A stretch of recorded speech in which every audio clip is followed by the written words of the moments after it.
It feels like ever since Sean Payton got to Denver, one big change has been implemented, and that is the way that the Broncos deal with the media.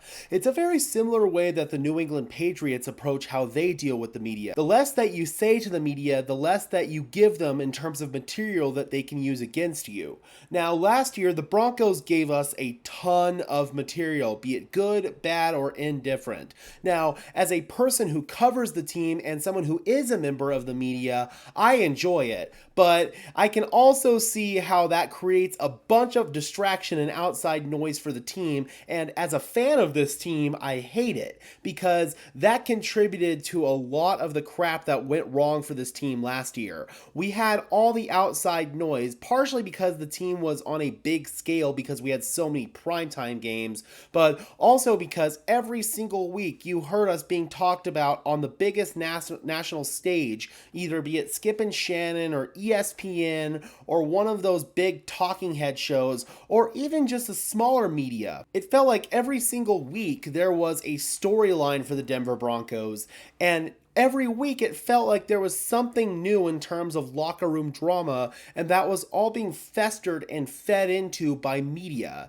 Now, the best way to eliminate that is not give the media much in terms of material. So this season, we're not seeing the Broncos do much in terms of outside media appearances. We're not seeing these videos come out of the Broncos working out or the Broncos doing anything crazy. I mean, they did let in a little bit during the draft process, but it was nowhere near to the extent that it was last year because Sean Payton is all about keeping things behind closed doors. Now, as a media member, it gives us less in the way of source material, but at the same time, I actually really do like it in terms of the fan perspective again because it eliminates all that outside noise. Now, I feel like the Broncos have made one exception in terms of not letting the team members go out and talk to outside members of the media, and it feels like Pat Surtain has sort of been selected as the face of the franchise and the team ambassador to go out and do sort of these big media events because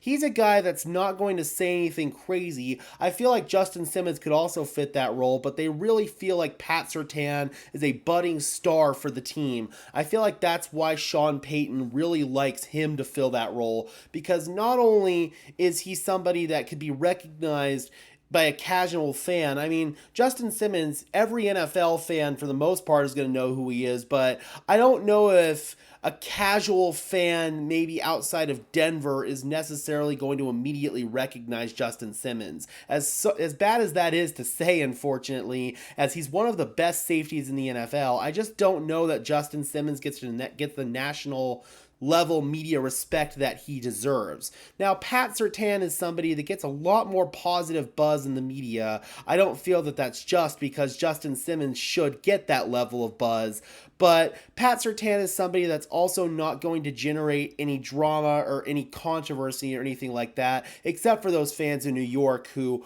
want to have that whole Sauce Gardner versus Pat Surtain debate. But that's just good old-fashioned football debate. That's good fun. That's what we want.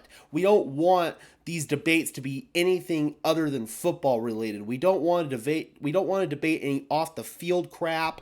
We don't want to debate locker room drama or anything like that. We just want to talk about who's performing better on the field. Now, last week, Pat Surtain appeared on the Jim Rome show, and he was asked what he needs to do to improve his game in year 3. Although he's already widely considered as one of the best young corners in the game, there's still a lot that he can do to truly establish himself as a lockdown corner on every single rep. We saw some of the better receivers in the NFL, mostly Davante Adams, give PS2 some trouble, and clearly he doesn't want that to happen again. He wants to be able to take away every single team's best weapon, even if it is somebody like Davante Adams.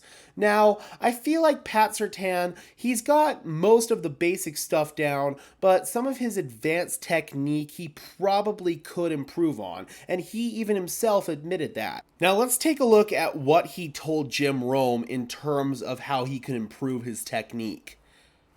Now, this information comes indirectly from Mile High Huddle. Shout out to those guys over there. I can always improve on my technique. Technique is a big part of my game, and I want to master it. I feel like there's some little tendencies here and there that I can improve on in my technique. You know, sharpen up, refine my tools, my toolbox, but just growing into being a leader, even though I'm still young. I'm in my 3rd year. I think it's time where I just set myself apart and step into that leadership phase just to be out there for the team. Whether it's leading by example or just leading vocally, just doing everything in my power to make sure that I step it up.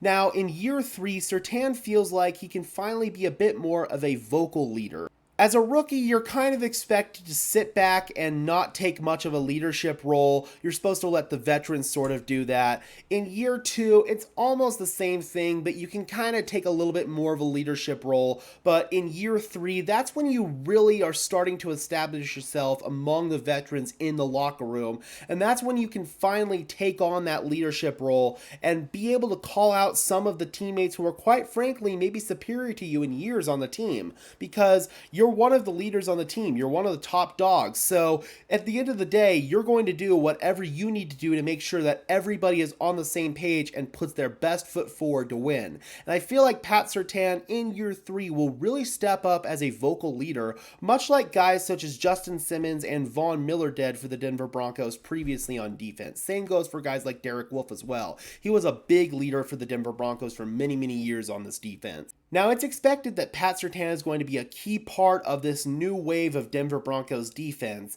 and Surtain himself says that he's going to have to step up as a leader in order to make that happen, and I'm quite confident that he can do that. Just imagine what one more year of Pat Surtain in the NFL could do. He's already one of the best corners in the NFL, and one more year of refining his craft and getting better with his advanced technique and not tipping off the opposing offense in terms of some of his tendencies. The sky's the limit, man. Just imagine how good Pat Surtain can become.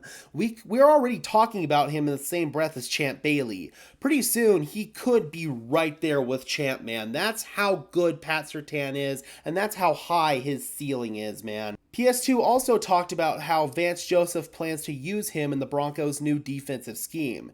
PS2 said that he's planning to play a lot of press coverage, which is really good news. He could use some of that physicality and nastiness at the line of scrimmage to really jam up receivers and truly stumble them on their routes, man. PS2's already pretty damn good in press, so the fact that he's going to do even more of it and get even more reps with that, that's going to be awesome, because his ability to take away the offense's best weapon with press coverage, that will be huge. If you can out-physical them at the line of scrimmage and basically tire them out, it's going to be really hard for them to get in the rhythm as the game goes on. So press coverage is going to be a big part of what Pat Surtain is going to do here in Denver, and I am absolutely all for it. So I'm curious, Broncos country, what are your goals for Pat Surtain in year 3, and how high do you think his ceiling is? Do you feel like he could become the best Broncos corner in history? Do you feel like... Whoa.